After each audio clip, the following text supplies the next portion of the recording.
حضرت فاطمه رضی الله تعالی عنها د رسول الله صلی الله علیه وسلم ورته وفرمایل بچی میاشت راختلی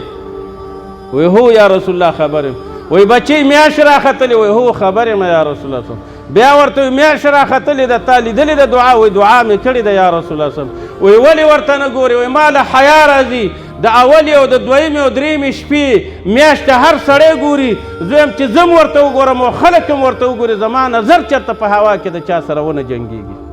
د 3 شپو نه بعد بیا زه میاشته ګورم داسې حیاناکې ښځې وروڼو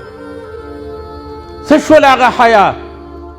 دغه درس زما ستا لور او خور ته چا ورکړی و دې ته غوږ کې اذان چا کړی دی چې هیڅ عذر نه یو جلۍ راپاڅېږي زه خاوند نه طلاق اخلم تاسو لاړ شئ دې محکمو ته د قاضیانو سره کښېنئ چې دا خبرې درته وکړي اوبه خاندې د خندا نه په الله یقین وکړئ چې قاضي په خپله خاندي چې کله قصه درته کوي چې نن داسې ښځه راغلې او داسې ښځې ښایسته درس ورکوي د قرآن او د حدیث درس ورکوي پابند یې وساتئ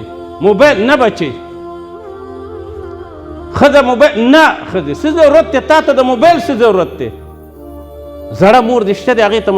زموږ مورګانې موبایل نه لري خو لورګانې موبایل لري پلار موبایل نه لري خو ښځه موبایل لري بهر کې عزتمندو زم یو مسلمان یم او تاسو مسلمانان چې په کومه خبره زه خفه کېږم باید چې تاسو هم پرې خفه شئ او زه به د اصلاح په خاطر باندې خبره کوم چې زه تا پېژنم او ته ما پېژنې او په ورځ د قیامت زه د ښځې په وجه جهنم ته روان یم نو ته به چې مولوي صاحب ولې او چې زه تا ګورم چې حاجي صاحب جهنم ته ولې روان یې که یو هندو جهنم ته لاړ شي خو د درمسال نه راووتلو جهنم ته لاړو څه خبره خو نشته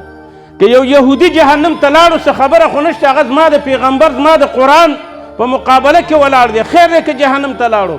یو نصراني که جهنم ته لاړو خو خیر دی که جهنم ته که یو مشرک لاړو خو چې تا 20 کاله جهاد کړی تا 14 کاله په مدرسه کې علم کړی دی او قرآن دې په سینه کې پروت دی علم دې په سینه کې پروت دی او سره د دې علمه سره د حج او د عمرې او سره د جهاد جهنم ته روان یې نو دا خو د جړا مقام دی که نه دی الله دې موږ او تاسې جهنم نه وساتي